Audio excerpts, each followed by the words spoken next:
It's over! He's done it again! Unbelievable! Oh, straight into the roof of the net. Nice one. Straight down the middle. So a good... Hi, you're watching Firstpost. I'm Rupha Ramani. Let's get started.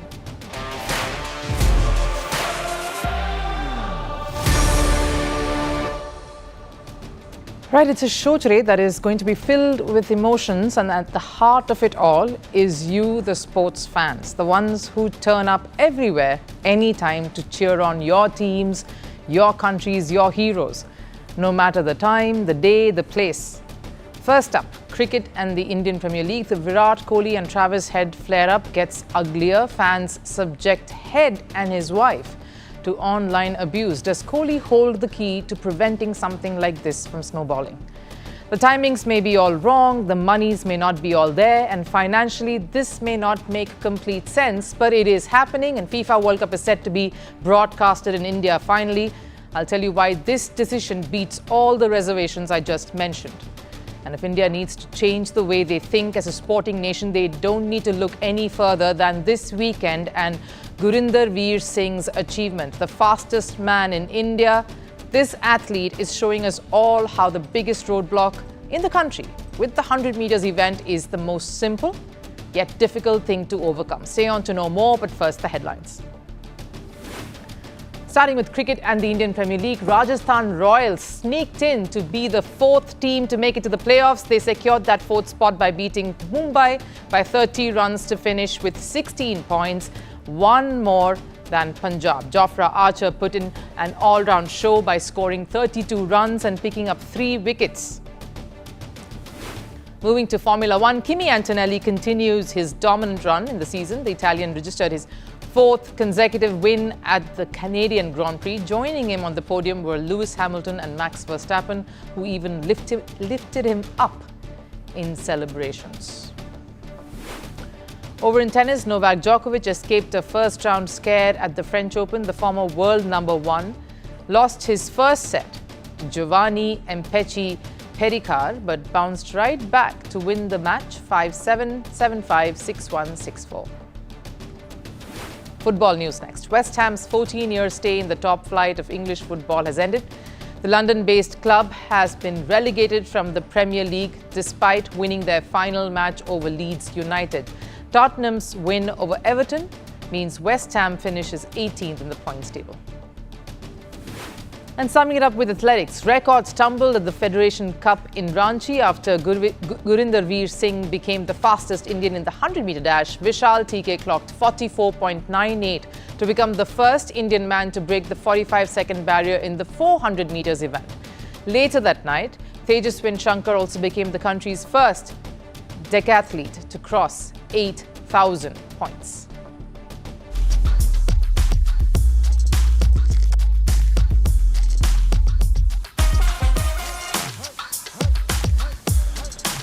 When India's star cricketer Virat Kohli says or does anything, it touches people. And we're not talking of a handful here, we're speaking of millions. Not a small radius of impact or influence. He's a mega star, so his actions, his words, his very philosophy leaves a mark, and thus it has consequences. Because generations coming up are watching him very closely, learning from how he carries himself, how he plays, and are taking down notes. So when Virat Kohli decides after a match not to even acknowledge or shake hands with a rival player, that moment has repercussions. Head, the man at the other end here, and his wife have been subjected to online abuse post that episode played out. So what went down in Hyderabad some days ago? Who started it all? And what is the biggest learning here for someone like Virat Kohli? And before we go any further, I have to say something again, one that I've already mentioned all too often. I'm all for banter, healthy ribbing, some jibes that do not venture into family territories. That's throwing dirt on mum, dad, wife, husband, kids. That can go south, but that apart, it is what keeps contests more exciting, more engaging. We are that much more invested in it. You get to see plenty of that in the Indian Premier League in particular, because here is where your mini rivalries in state battles come through, and then you have the international rivalries also playing a part in it.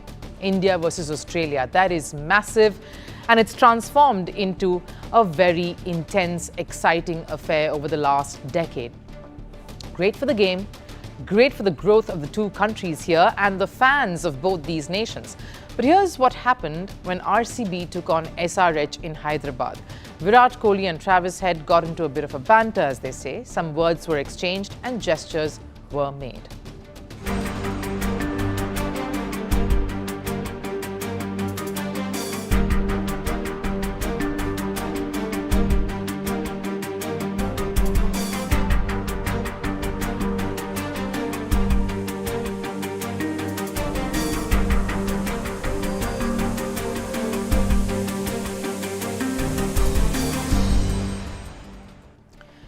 I obviously don't know exactly what was said between the two, but it did feel like both were taunting each other equally. Head was asking Kohli to play more aggressively, show them what he's got. Kohli urged Head to bowl, considering he doesn't do much apart from come in and bat for his team. Obviously, those were Kohli's words, not mine. And when Kohli got out, not too long after that exchange, Head seemed to have a parting remark, saying, "Well, you got out way before I could even come in and bowl to you." Now, this is what roughly seems to have transpired over the course of that short stint of Virat Kohli at the crease. Who started it all? I don't quite know, but seems like both got their jibes in. Then once the match wrapped up, this is what unfolded.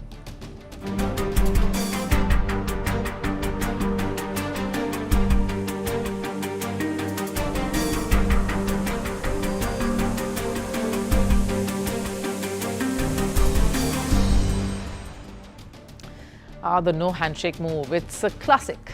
It's a simple move that can really shake up everything around it. It is the most basic thing, isn't it? It's a routine post-match practice.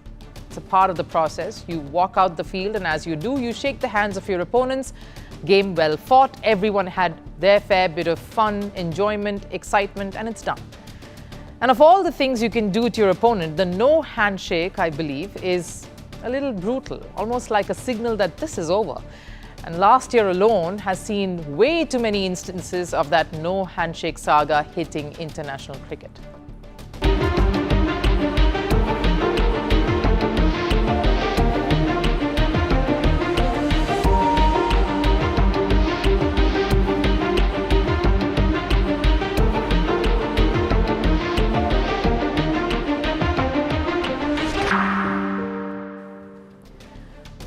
A no-handshake means this is serious business, but that's the thing, when Kohli indulges in that, it is far more grave.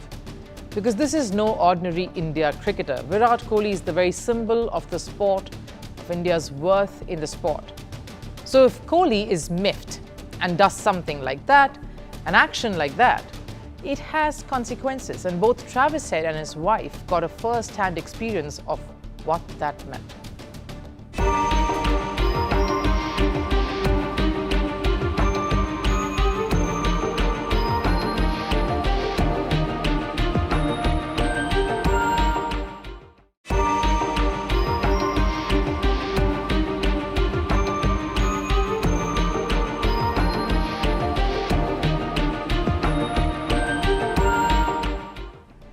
Yes, the family there, of course, the wife Jennifer sounding very, very shaken by it all, and seems to be a repeat of that World Cup, post-World Cup trauma. Now look, maybe there is a bit of history here too. India and Australia over recent years, they've not quite seen eye to eye. They don't have to be brothers there, but there has been very sharp friction between the players across both countries on the field. But the reactions you saw among fans is what I want to rest on here. That's what's most disturbing. That's the ugly side of fandom that we get to see ever so often, once in a while in India. The hero worship that is so deeply ingrained that an Australian sledging Kohli will not be taken all too well. Yes, that's exactly how this was viewed by the public that reacts this way. Not all of you, I'm sure. And a little ironical here, don't you think? Not too long ago, Virat Kohli's wife, actor-producer Anushka Sharma, was also subjected to horrid online abuse. But let's look at this incident here in particular. Is this all fair? Should this have happened? Could Kohli have somehow course-corrected and averted this blow-up?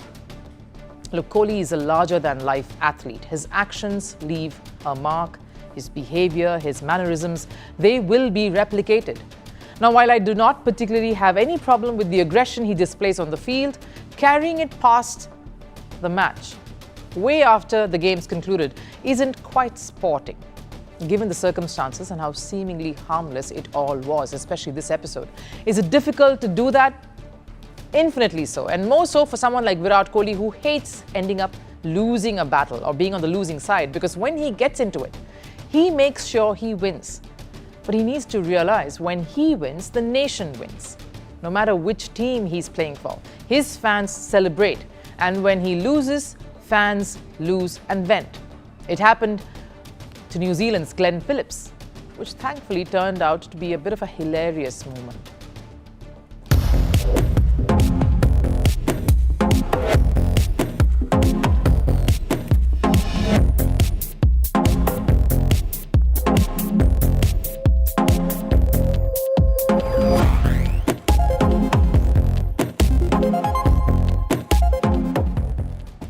Yes, a bit of a misfire there with all of that hate being directed elsewhere, thankfully, but that was all because Phillips took a stunning catch to dismiss Kohli.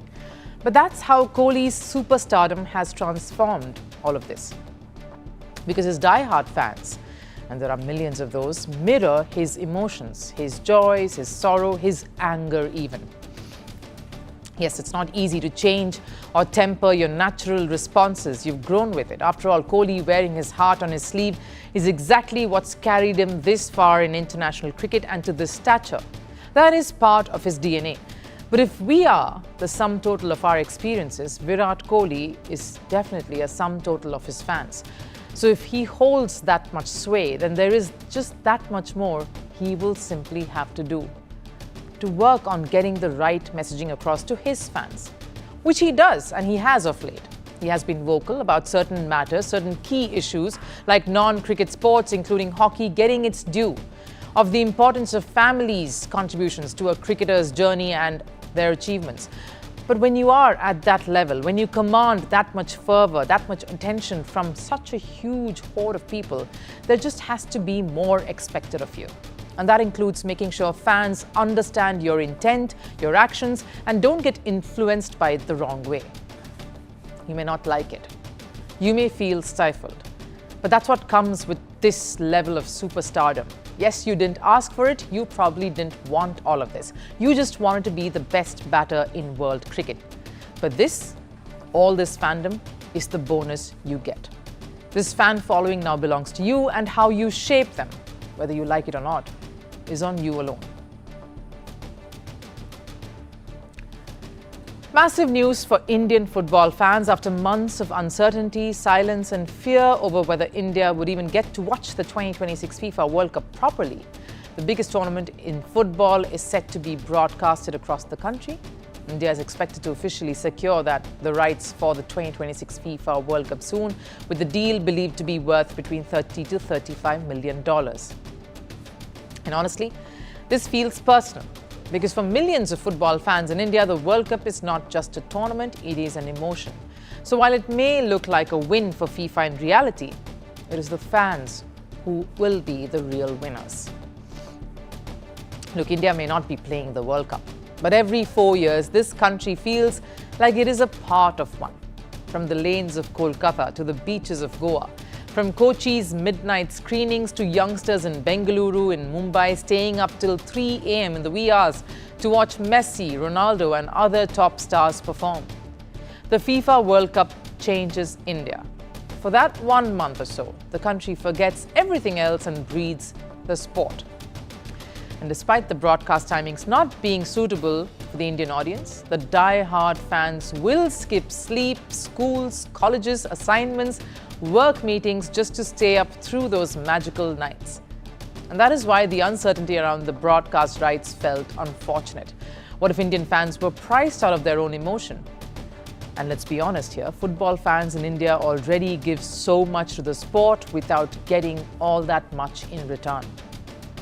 The national team continues to struggle. The domestic league is still lagging behind. Infrastructure is nowhere close to the world's best, and yet the passion never dies. every moment is equally celebrated in the country. The biggest example? Arsenal's title win after 22 years.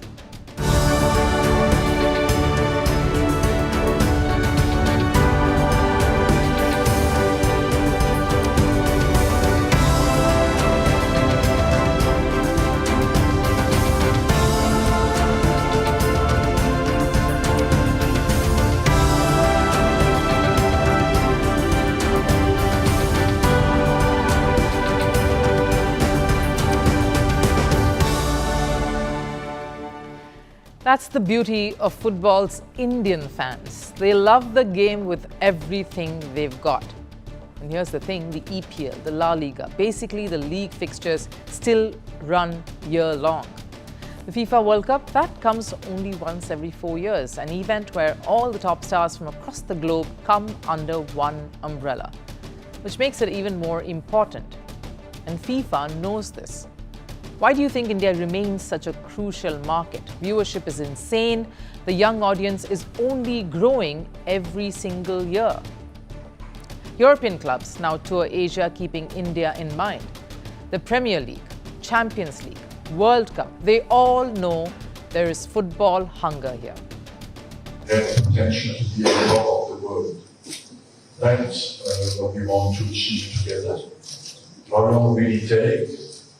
I don't know, but one thing is for sure, if we don't educate, we will remain where we are at the moment. Which is why FIFA also appears to have changed its strategy, especially in Asia. China reportedly got their rights at a huge discount of 80%, and in India too, the initial ask was somewhere close to $100 million, but now the deal is expected to close around 30 to 35 million. That's a massive shift. And maybe FIFA realized something very, very critical. The World Cup is built on emotions, on families watching together, on friends screaming inside small rooms after important goals being scored, on entire neighborhoods bursting into celebrations after a last-minute win. And in India, that emotion is extra special because this is a country that is still waiting and wanting to see its team on that stage, yet has never stopped loving the sport. Think about that for a second. 1 billion people, a country that is yet to qualify for the biggest stage, still treats the World Cup like its own, like a national festival. And maybe that is why this deal feels very emotional, because it feels like it is the fans who won something here.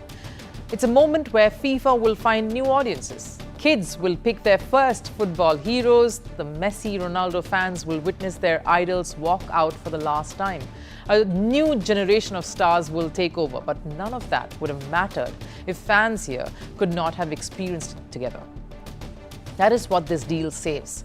The shared experience, the magic, the midnight memories, the sleepy fans during Monday office meetings after having stayed up and watched their favorite sport unfold.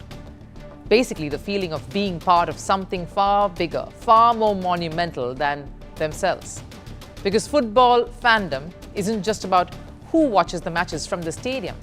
It's about who decorates their rooms with those flags, with memorabilia, who argues over Messi versus Ronaldo for years without watching them from up close or in the stands, who falls in love with the sport by just watching on a small, tiny screen in a small town in India. So when the deal is officially announced, maybe the headline will not be about who got the broadcast rights and for how much. It will be about who gave the Indian fans, many first-timers here, a chance to watch a World Cup in India. Indian athletes have lived with one very painful sentence for years. Indians cannot run the 100 meters. Not fast enough, not powerful enough, simply not built for it. Until this weekend, when one man ran straight through the wall. Gurindervir Singh, the first Indian to go below 10.10 seconds, the fastest time ever clocked by an Indian man. More importantly, the first man to look at entire system in the eye and say, "You were wrong." So why have Indian athletics lived with that for so long? More importantly, why isn't there a massive Indian representation in this very category? To understand how big this moment is, let's first understand what the 100 meters truly stands for, what it means. This is sport's purest, biggest flex. An event where the fastest human being wins, a category that's just about pure speed, power, explosion, the wow moment of any multi-nation, multi-sporting tournament. And for decades, India was never part of that conversation. Yes, India produced great runners, legends even, like Milkha Singh, P.T. Usha, but their success mostly came in the 200 and 400 meter events, the longer sprints, where rhythm, where pacing yourselves and endurance played far bigger roles. The 100 meters, that was treated like foreign territory, not for India. And that mindset did not come from fans alone, it came from inside the system itself. They told me there is no future in the 100 meter. I should instead try to run the 400 meter. They said 100 meter was not for Indians. Indians didn't have the body type for it. But I wanted to prove them wrong. I wanted to prove Indian genes tagde hai. Not just you can't do it, but we as a country can't do it. That's a massive mind block there. So when Gurindervir Singh entered the Federation Cup, he was not running to overtake Animesh Kujur or against a record alone. He was running against this very stereotype, and he broke it in some style. The Indian sprinter took 10.9 seconds to win the final. He is now the national record holder and the first man from India to breach that golden 10.10 mark. In short, he's the fastest man in India.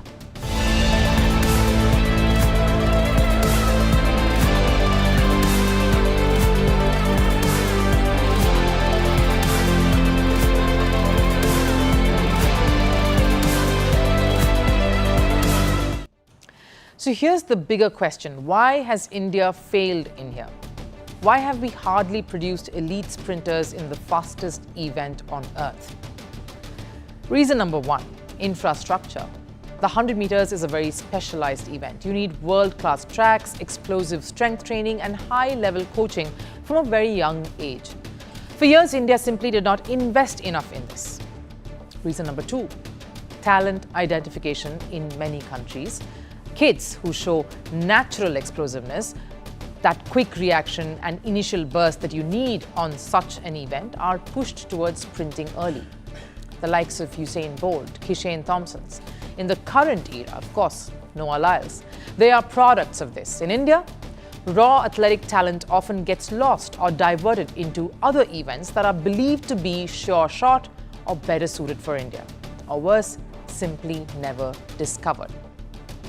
And then the third reason, and maybe the biggest one here, mindset. If a system keeps repeating, we cannot do this, it's not meant for us. Eventually, athletes start believing it too. They internalize this. The 100 meters became a psychological barrier for India, not just a physical one. And let's also be real here. The global standard in the 100 meters is absurdly high. This is the event of Usain Bolt, of Carl Lewis, of the most explosive athletes on the planet. And the biggest example of it was at the Paris Olympics. American sprinter Noah Lyles won his first Olympic gold medal in the 100 meters dash in dramatic fashion. This despite Jamaica's Kishane Thompson appearing to have crossed the line first with his leg. But in reality, it was Lyles' torso that crossed ahead. In simple terms, Lyles won Olympic gold by the barest of margins, just 5,000ths of a second.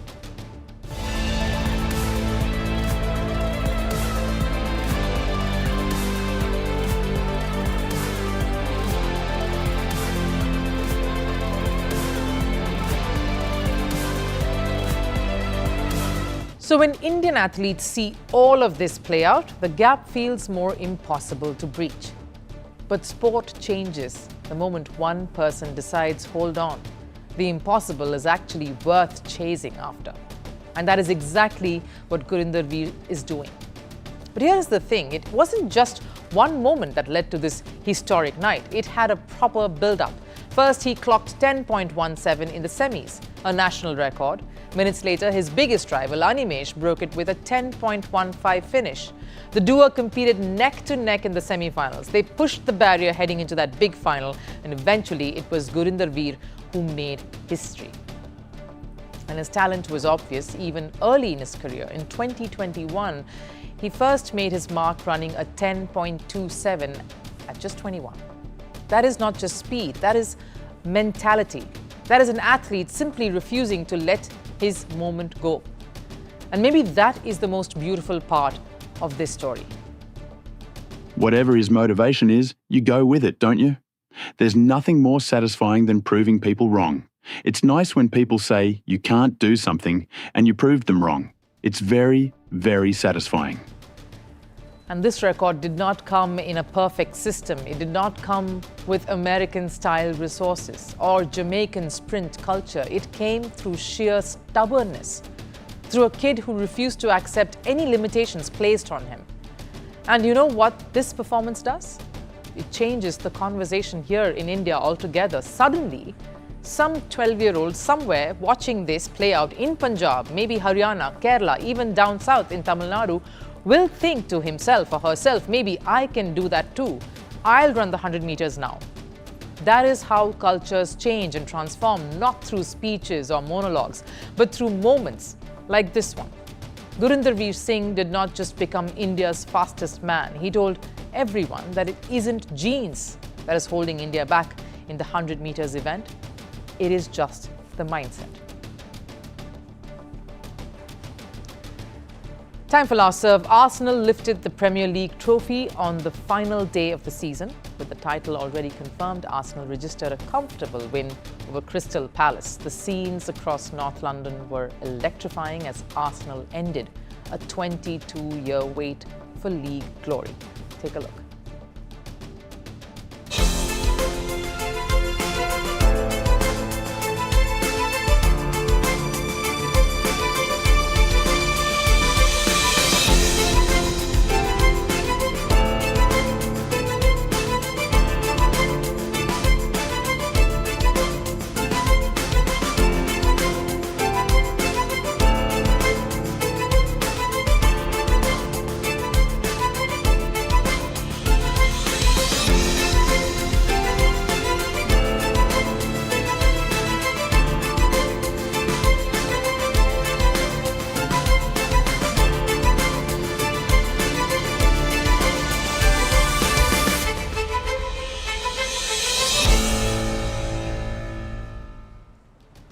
That's what perseverance, grit, that never-dying spirit, and fighting hard to stay alive till the finish, even when all hopes are lost, is what looks like. And where else will you find such stories than here on Firstpost? So stay tuned to more such this.